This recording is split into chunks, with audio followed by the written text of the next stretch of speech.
Hi, my name's John Storms, and found myself in the lucky situation of having to redo my channel configuration this year, so I got to add a whole bunch of RGB channels.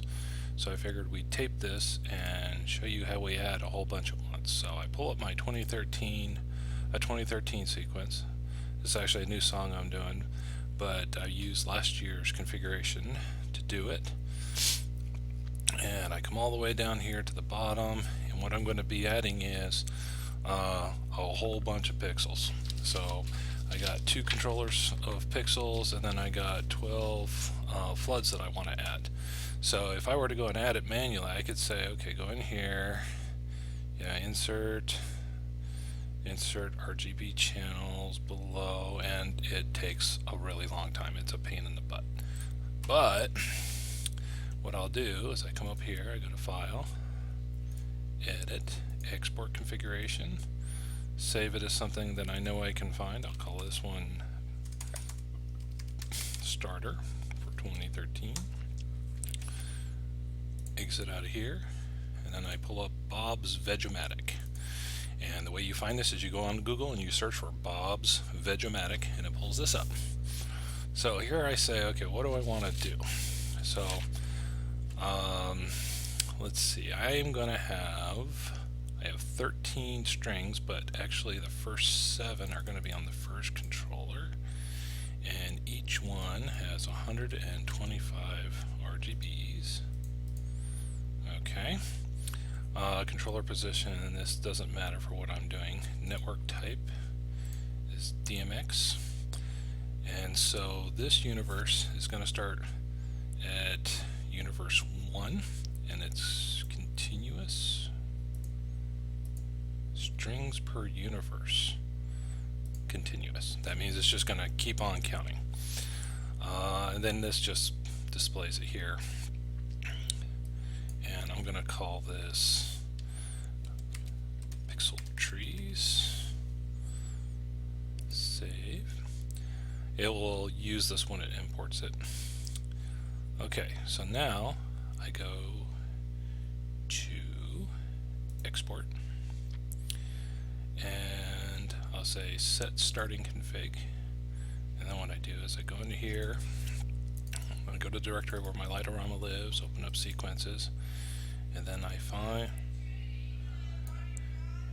find my starter sequence. Okay, so that's the sequence I just saved. And now what I want to do is I want to export LCC combined. So it's going to take my base and it's going to add the other. It's going to add the other portion. So I go up here and I say Vego config 2013, and I save it. And then I exit out of here. Okay. And I go back to.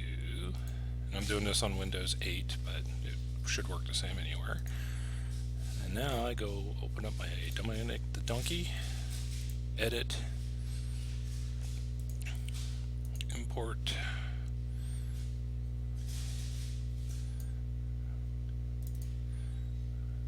and import the configuration, the combined configuration I just saved. So what it did is it took my original configuration, and then it should have added my pixel trees, which it did.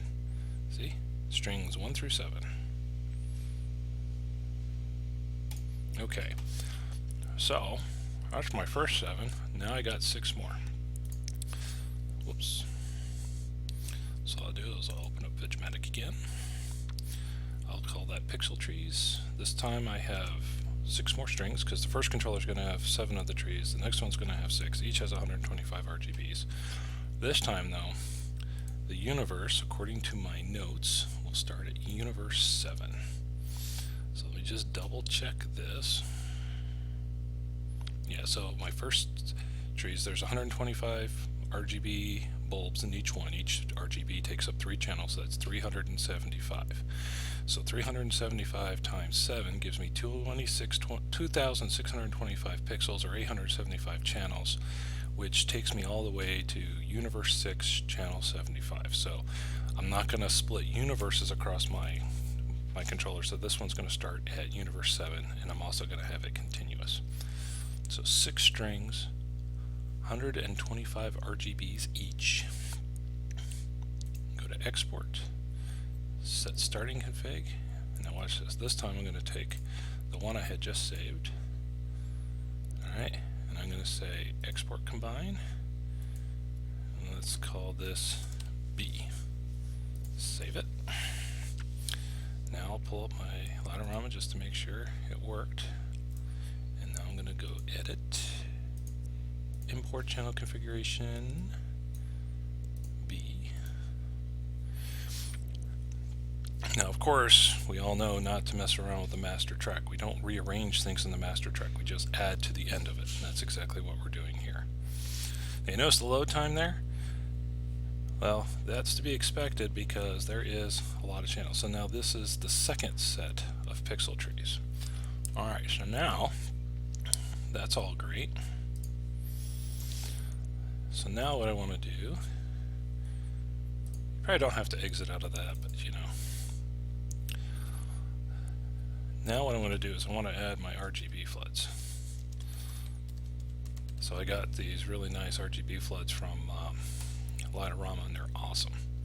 So I'm going to say I got 10 of those, 1 RGB each. No, there's not 10. How many though? There's 8, right? 1, 2, 3, 4, yeah, 8.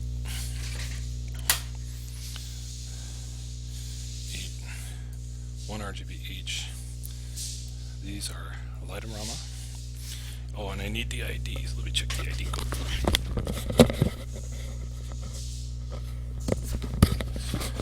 Okay, the ID is 0xe. It's in hex. So if this is 15, this is 14. So this would be 10, 11, 12, 13, 14. Okay. I look at this and I say, this does not look right. So I'm going to do it the other way around. I'm going to say there's one string with 8 RGBs. Alright, and that looks right. It's a regular network. Units per network. I don't know what that's going to do. Okay. But if I don't like it, I don't have to use the what you use. So I say starting config, take B, export it with the combined thing as C, save it, exit, pull up the sequence editor, open up Dominic the Donkey, and edit, import, pull up the third one. So I iteratively just kept adding to the end of the channel configuration. And it's loading. There's a lot of data in that text file. It takes a long time to encode.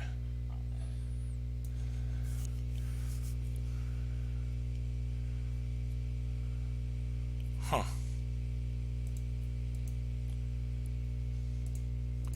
No, sir, I didn't like it. So I'm going to close that.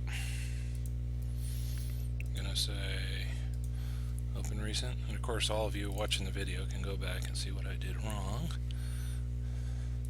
So this is my Dominic the Donkey. These CCDs are for the cactus I had. I had those from last year. So now I'm going to say, let me bring in the channel configuration for B.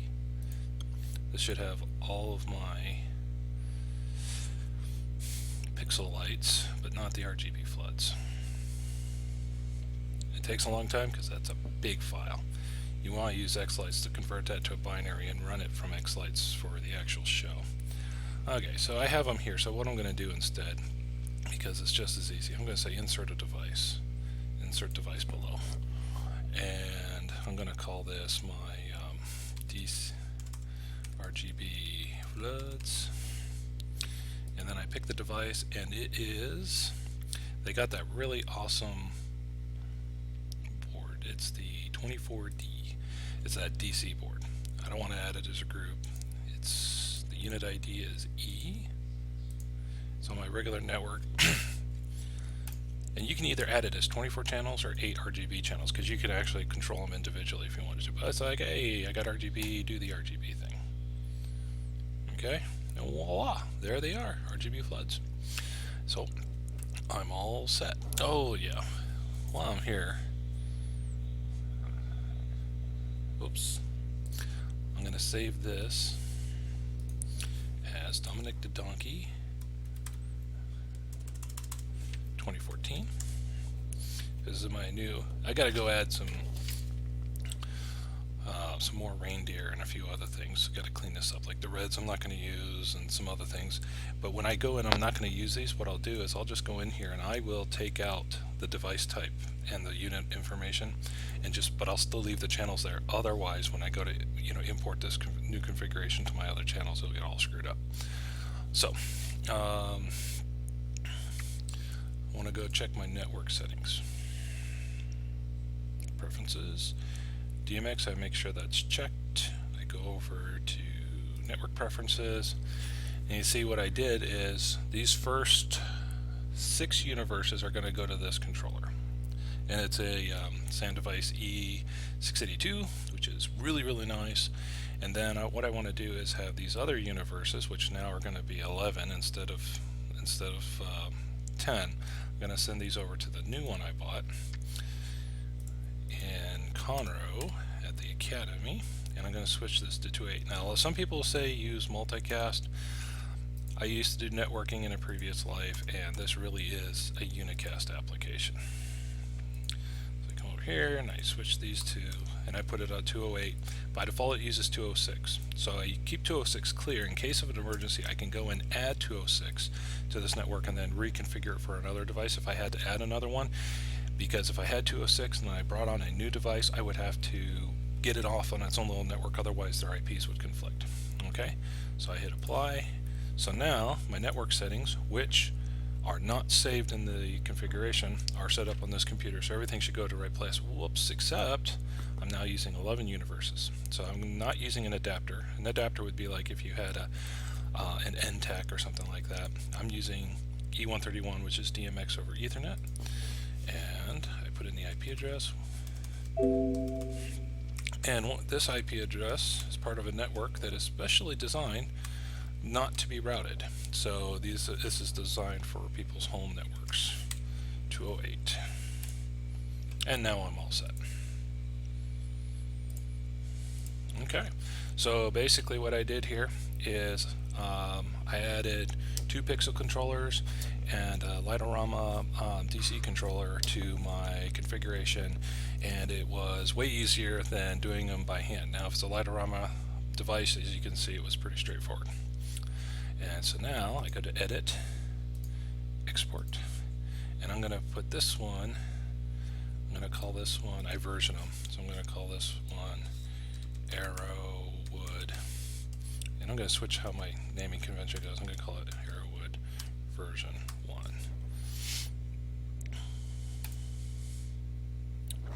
That easy. Alrighty.